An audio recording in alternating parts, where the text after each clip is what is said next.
Friends, welcome to Life Advisors. आप सभी का स्वागत है हमारे चैनल पे। आप देखना शुरू कर चुके हैं हमारी बैंक निफ्टी की डेली एनालिसिस वीडियो, जिसमें हम डिस्कस करते हैं बैंक निफ्टी का ट्रेंड, साथ ही पूरे 12 banking stocks with target and stop losses.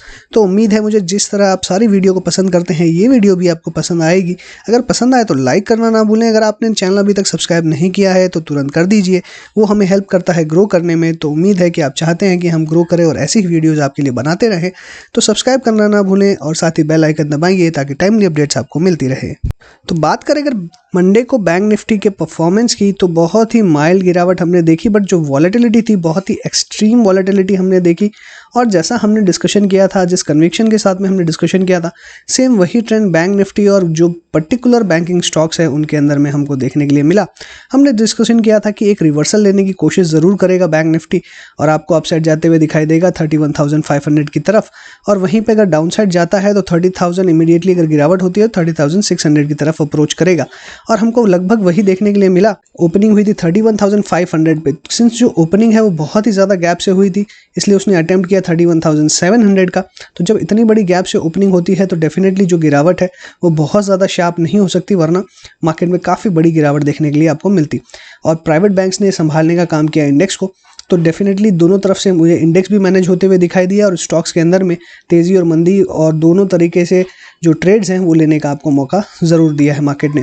तो जो हमने लेवल्स डिस्कस किए थे 31,500 अपसाइड के अंदर और 30,600 लोअर लेवल्स पे, और हमने ये भी डिस्कशन किया कि 31,000 एक बहुत ही ज़्यादा स्ट्रॉन्ग सपोर्ट है, इसे ब्रेक करना इतना आसान नहीं होगा। तो वही हमको देखने के लिए मिला। लो देखेंगे 31,013 का देखने के लिए मिल रहा है, तो ये लो ब्रेक नहीं हुआ। बट क्या ये जो लो है ये क्या और दिन तक होल्ड कर पाएगा? तो जो ओवरऑल सिनेरियो दिखाई दे रहा है, मुझे नहीं लगता कि 31,000 का लेवल इस तरीके से होल्ड कर पाएगा। साथ ही अगर देखें 20 डे सिंपल मूविंग एवरेज 31,845 पे आती हुई दिखाई दे रही है और क्लोजिंग जो है गैप अप खुलने के बाद में लोअर लेवल्स पे ही हुई है, ऑलमोस्ट अपने डे लो के आसपास। तो सेलिंग प्रेशर हायर लेवल्स पे डेफिनेटली आते हुए दिखाई दे रहा है। तो जब जब ये अटेम्प्ट करेगा अपसाइड, अगर विदाउट वॉल्यूम अगर अपसाइड आएगी, विदाउट एनी गुड न्यूज़ अगर ये बढ़ेगा, तो ऊपर से बार बार सेलिंग प्रेशर देखने के लिए मिलेगा। और अभी मार्केट क्लियरली बेयर्स के हैंड में है, ये दिखाई दे रहा है। और अभी बिल्कुल भी रिकवरी के कोई साइंस फिलहाल दिखाई नहीं दे रहे। हो सकता है मार्केट में जिस तरह की वॉलेटिलिटी है तो रिकवर हो भी जाए, लेकिन मुझे चार्ट्स पे और ओवरऑल मार्केट के सेंटीमेंट को देखते हुए बिल्कुल भी नहीं लग रहा है कि ऐसा हो सकता है। तो अभी जैसा हमने कंसोलिडेशन जोन के बारे में बात किया कि अगर छोटी कंसोलिडेशन जोन रहती है तो करंट लेवल से रिवर्स होता हुआ दिखाई दे सकता है। 31,000 से लेकर ऊपर में 32,800 तक का एक रेंज रह सकता है कंसोलिडेशन का। बड़ी रेंज रहती है तो यही लोअर रेंज जो है वो शिफ्ट होकर 29,000 पे आ जाएगी। तो मुझे जो ओवरऑल ट्रेंड लग रहा है, मुझे ऐसा लगता है कि 29,000 तक आपको थोड़ा सा मार्केट देखने मिलेगा नेक्स्ट 5 से 10 दिन के अंदर में। अगर लोअर लेवल्स पे आता है 29,000, बहुत ही अच्छी रेंज मिलेगी आपको बाइंग करने की, बहुत ही अच्छे अट्रैक्टिव प्राइजेस पे आपको फिर से मुझे लगता है स्टॉक्स मिलने लगेंगे। बट ऐसा एकदम इमीडिएटली होगा ऐसा दिखाई नहीं दे रहा है। हो सकता है कि 30,600 के आने के बाद में फिर से मार्केट में थोड़ी सी अपसाइड आपको दिखाई दे, फिर से अपसाइड के अंदर में सेल करके चलना है, फिर से आपको एक चैनल के फॉर्म में मुझे लगता है कि ये गिरावट देखने मिलेगी। क्योंकि जिस तरीके से रिबाउंड करने की कोशिश करी है तो हर लेवल एक जहाँ पे सपोर्ट है, सपोर्ट के आसपास से बाउंस मिलेगा और रेजिस्टेंस के आसपास से सेलिंग। तो यही ट्रेंड मुझे फिलहाल कंटिन्यू होते हुए दिखाई दे रहा है। तो क्लियरली जो यहाँ पे हमको समझ में आ रहा है वो ये है कि कल अगर फिर से अटेम्प्ट करता है, कोशिश करता है अपसाइड जाने की, 31,500 इमीडिएटली बहुत ही स्ट्रॉन्ग सपोर्ट है और शायद ये कल ब्रेक ना कर पाए। वहीं डाउन साइड के अंदर में गिरावट होती है 30,600 यहाँ से दिखाई देता है। तो ओवरऑल ट्रेंड क्लियरली बेयरिश है, ये यहाँ पे दिखाई दे रहा है। तो हमें ज़्यादा लॉन्ग्स नहीं बनाने हैं, कोई भी बाउंस पे सेल करके ही चलना है। हमने बहुत ही सिलेक्टिवली ये डिस्कस किया था कि किन स्टॉक्स के अंदर में तेज़ी करनी है, किन स्टॉक्स के अंदर मंदी करनी है, किन्हें राइस पे सेल करना है, किन्हें हमें लोअर लेवल्स पे बाय करना है। सारे डिस्कशन हमने करी थी और वैसा ही मार्केट में पूरा ओवरऑल लेवल्स और ट्रेंड हमको देखने मिला। हमने डिस्कशन किया था कि एक्सिस बैंक को 660 के आसपास हमें शॉर्ट करना चाहिए। 654 ओपन था, हाई बना है 668 का, लो देख रहे हैं 640 का, 639.35 यही हमारा सपोर्ट लेवल है। जैसा हमने डिस्कशन किया था वीडियो में कि अगर ऊपर से सेलिंग आती है तो यहाँ पे सपोर्ट मिलता हुआ दिखाई दे सकता है। अगर ये ब्रेक होगा तो 620 625 तक लेवल्स आपको देखने मिल सकते हैं। क्लोजिंग हुई है 658.4, एग्जैक्टली 660 के नीचे, मतलब यहाँ से रिजेक्शन इसको देखने के लिए मिल रही है। हालांकि exactly 20 day simple moving average के ऊपर में क्लोज हुआ है, तो यहाँ पे थोड़ा सा यहाँ पे डेफिनेटली शॉर्ट्स में रिस्क है। लेकिन मैंने यहाँ पे जैसे आपको बताया 675 के स्टॉप लॉस के साथ में शॉर्ट करके ही चलना है स्टॉक को, और आपको नीचे में 640 से लेकर 625 के टारगेट देखने मिल सकते हैं। बंधन बैंक की बात करें तो 310 का हमने स्टॉप लॉस रखा था लॉन्ग टर्म ट्रेडर्स के लिए और आज ये ब्रीच होते हुए नजर आ रहा है। 309.55 लो बना है 301.5। तो क्या हमें एग्जिट करना चाहिए? डेफिनेटली एग्जिट करना चाहिए।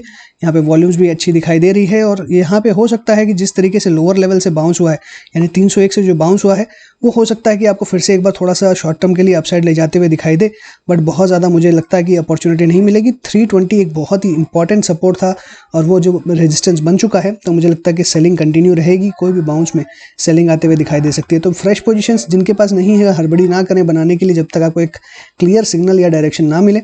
और जिनके पास जिन्होंने बेचा हुआ है वो एक बार शॉर्ट्स कवर कर लेंगे तो ज़्यादा बेहतर रहेगा। मुझे लगता है कि अब यहाँ पे कंसोलिडेशन जोन थोड़ा सा हो सकता है, इसलिए अभी कोई फ्रेश पोजीशन इनिशिएट ना करें। अगर शॉर्ट्स हैं तो कवर करें, लॉन्ग्स हैं तो एग्जिट करें। बैंक ऑफ बड़ौदा की बात करें तो यहाँ पे जैसे हमने डिस्कशन किया था कि नीचे 68 के आसपास फिर से आता है, 68-70 के आसपास, तो फिर से एक अच्छी बाइंग के मौके मिल सकते हैं। 70.4 यहाँ पे लो देखने के लिए मिल रहा है और वहाँ से अच्छा बाउंस देखने मिला। फिर से क्लोजिंग 73.85 देखने मिल रही है। वॉल्यूम्स कुछ खासा है नहीं यहाँ पे, जैसे मैंने पहले भी डिस्कशन किया है। तो क्या हमें यहाँ पोजीशन बनानी चाहिए? मुझे लगता है कि अभी बैंकिंग सेक्टर से थोड़ा सा दूर रहना चाहिए, बट ओवरऑल ट्रेंड देखें तो बिल्कुल पॉजिटिव है। मुझे लगता है थोड़ा सा अभी फिर से ये अभी प्रेशर में रहेगा क्योंकि ओवरऑल मार्केट प्रेशर में है। 68 के आसपास मुझे लगता है डेफिनेटली आपको मिल जाएगा। 68 के आसपास फ्रेश बाइंग इनिशिएट करें। अगर आपने हायर लेवल्स पे लिया है तो 68 के आसपास आप एवरेज करने की कोशिश करें। बात करें अगर फेडरल बैंक की, तो फेडरल बैंक जैसा हमने डिस्कशन किया था कि इसे 68 के आसपास अगर आता है तो काफ़ी अच्छा बाई बन सकता है।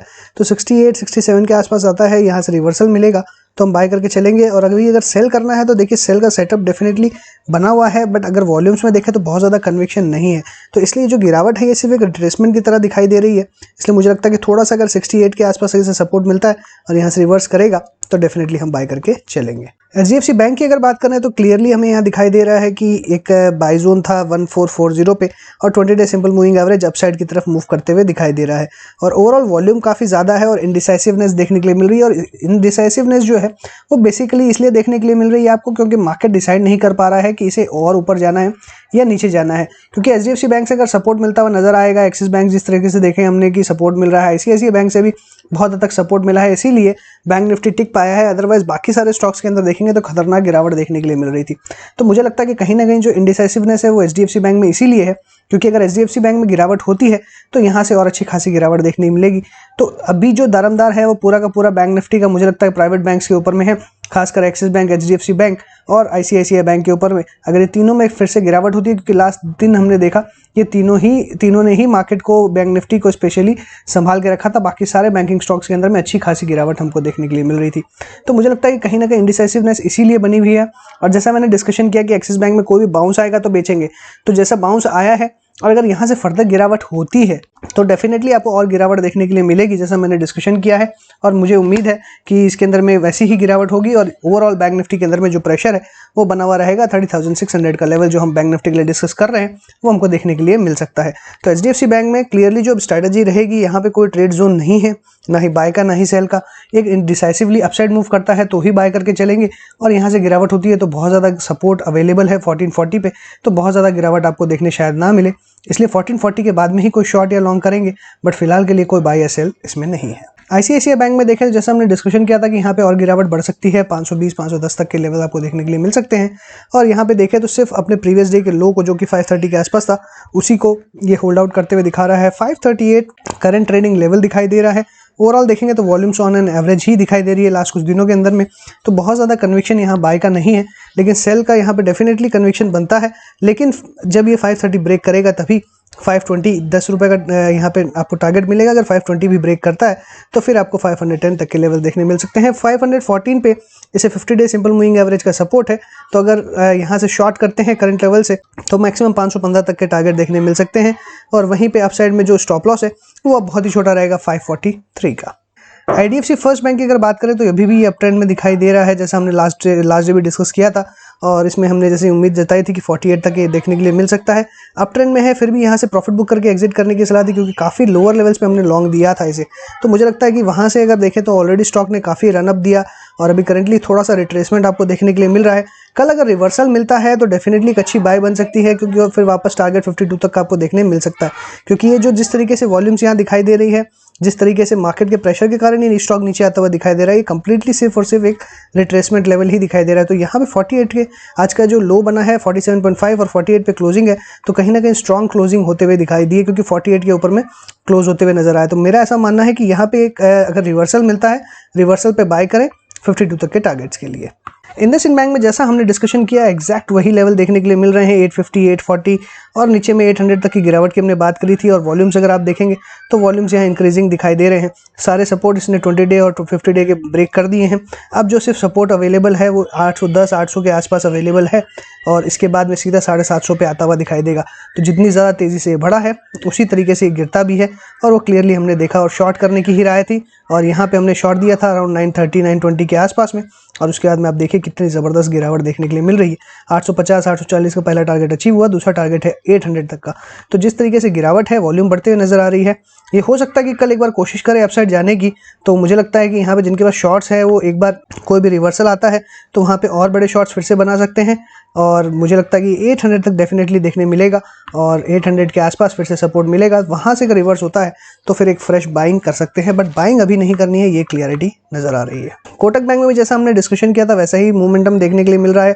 1800 के लेवल की हमने बात करी थी कि 1800 ब्रेक होगा तो आपको 1700 के लेवल्स भी देखने के लिए मिलेंगे। वॉल्यूम्स भी हाई दिखाई दे रहे हैं, रिजल्ट्स भी इसके निकल चुके हैं, तो मुझे लगता है कि थोड़ी सी गिरावट इसमें और देखने मिलेगी। 1700 तक के लेवल्स आपको देखने मिल सकते हैं। बीच में जो सपोर्ट है वो लगभग 1740 के आसपास, 1750 के आसपास आपको देखने मिल सकता है, तो आप वहाँ पर भी एग्जिट कर सकते हैं। पीएनबी की बात करें तो अच्छी खासी कंटिन्यूअस गिरावट स्टॉक में देखने के लिए मिल रही है, और जो ट्रेंड है इसका बिल्कुल डिस्टॉर्ट हो चुका है, ना ही बाय का पैटर्न दिखाई देता है ना ही सेल का। और अगर यहाँ से रिवर्सल लेता है तो मुझे लगता है कि जो ये हाइज इसने बनाए थे अराउंड 37.5 के आसपास, ये ब्रेक होगा तो कोई फ्रेश बाइंग बनेगी, क्योंकि यहाँ पे अब रेजिस्टेंस काफ़ी है। तो मुझे लगता है कि और सपोर्ट जो 32 के आसपास ही अवेलेबल है, तो अब बहुत ज़्यादा यहाँ गिरावट और तेज़ी दोनों ही देखने शायद ना मिले आपको, तो कोई फ्रेश खरीदारी या बिकवाली ना करे। आरबीएल बैंक में 220 तक के टारगेट्स हमने डिस्कस किए थे, 218 का लो बनते हुए देखा, और हमने डिस्कशन किया था कि 210 के आसपास एक अच्छा सपोर्ट इसे मिल सकता है, क्योंकि 210 से ही एक अच्छा मूवमेंट शुरू हुआ था, और फिर से यहाँ पे सपोर्ट लेके पिछली बार भी 210 से ही इसने वापस 270 तक का, 80 तक का रनअप जो था वो दिया था, और वहीं से जो वापस गिरावट आ रही है, इसे वापस जो सपोर्ट है वो 210 तक मिल सकता है। तो 210 के आसपास अपने शॉर्ट्स काट लें, और अगर अभी भी करंट लेवल्स पे हैं तो किसी के शॉर्ट्स बनाए हुए हैं तो वहाँ पे भी प्रॉफिट बुक कर सकते हैं। अगर ट्रेंड लाइन हम यहाँ ड्रॉ करने की कोशिश करेंगे तो यहाँ पे ऑलरेडी जो लो बना है मुझे ऐसा लगता है कि सपोर्ट मिल चुका है। तो ये अगर ट्रेंड लाइन ब्रेक होती है तो 210 के आसपास फिर से एक सपोर्ट मिलेगा, और ये भी ब्रेक हो जाता है तो फिर से गिरावट होगी, जो फिर से और ज़्यादा गिरावट दिखा सकता है। तो हालांकि मुझे लगता है कि अभी शॉर्ट्स आपको थोड़ा जितना जल्दी हो वो कवर कर लें तो ज़्यादा बेहतर रहेगा। हो सकता है 5-10 पॉइंट आगे फॉल और आपको मिले, जो 210 तक मैं बात कर रहा हूँ, लेकिन अगर कोई भी साइन रिवर्सल का मिले तो डेफिनेटली शॉर्ट्स एग्जिट कर लें।